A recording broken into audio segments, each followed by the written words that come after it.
Class 10th। आज हम पढ़ेंगे द एज ऑफ रेवोल्यूशंस 1830 से लेकर 1848 तक। तो क्रांति का युग जो हम पढ़ेंगे, क्रांतिकारियों का युग 1830 से लेकर 1848 तक।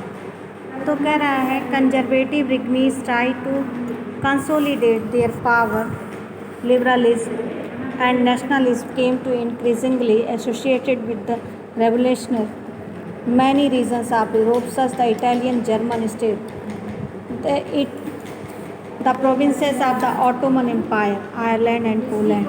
देखा जाए तो एक तरीके से उदारवादियों और रूढ़िवादियों जो थी वो धीरे धीरे इस क्रांति में यूरोप के बहुत सारे हिस्सों में ये क्रांति बढ़ रही थी, और देखा जाए तो इस तरीके से कम भी हो रही थी। Europe such as the Italian German states, Europe और इटली और जर्मन के राज्यों में, प्रोविंसेस ऑफ ऑटोमन एम्पायर, जो ऑटोमन एम्पायर था, आयरलैंड और पोलैंड,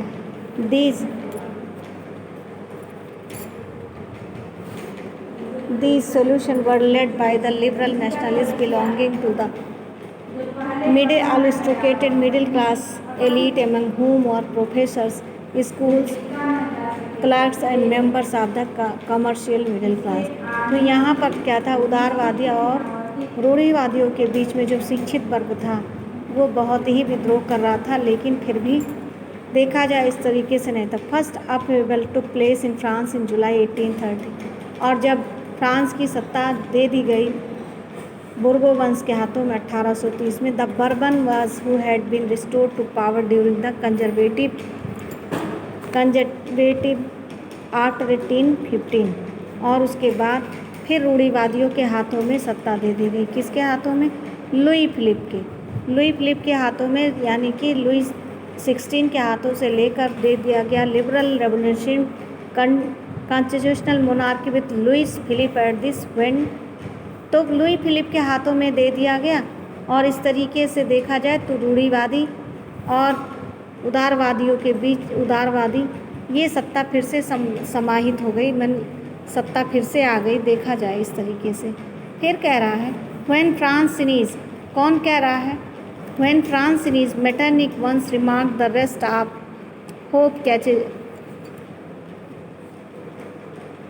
कैचेस कोल्ड।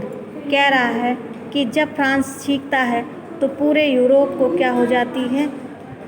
सर्दी, खांसी और जुकाम। किसका कहना था? ये मेटरनिक का कहना था। ड्यूक मेटरनिक कहता है कि when France sneezes Metternich once remark the rest of Europe catches cold, यानी कि जब फ्रांस छींकता है तो पूरे यूरोप को सर्दी जुकाम हो जाता है। Metternich once remark the rest of Europe Brussels which led to Belgium breaking away from the United Kingdom of the Netherlands। इस तरीके से जुलाई में जो क्रांतिकारी थे वो आगे बढ़ा था, बेल्जियम ब्रेकिंग अवे फ्रॉम, और बेल्जियम ने अपने आप को यूनाइटेड स्टेट ऑफ किंगडम से अलग कर लिया था, और नेदरलैंड भी। Event that mobilised nationalist feeling among the educated elite Europe was the Greek war of independence.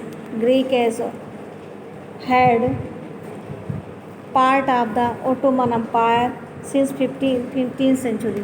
तो देखा जाए इस तरीके से यूरोप और ग्रीक वार, यानी कि यूरोप और जो ग्रीक का वो युद्ध था वो अपने इंडिपेंडेंस के लिए था। Greek had part of Ottoman empire का था, साम्राज्य का हिस्सा था ग्रीक्स, और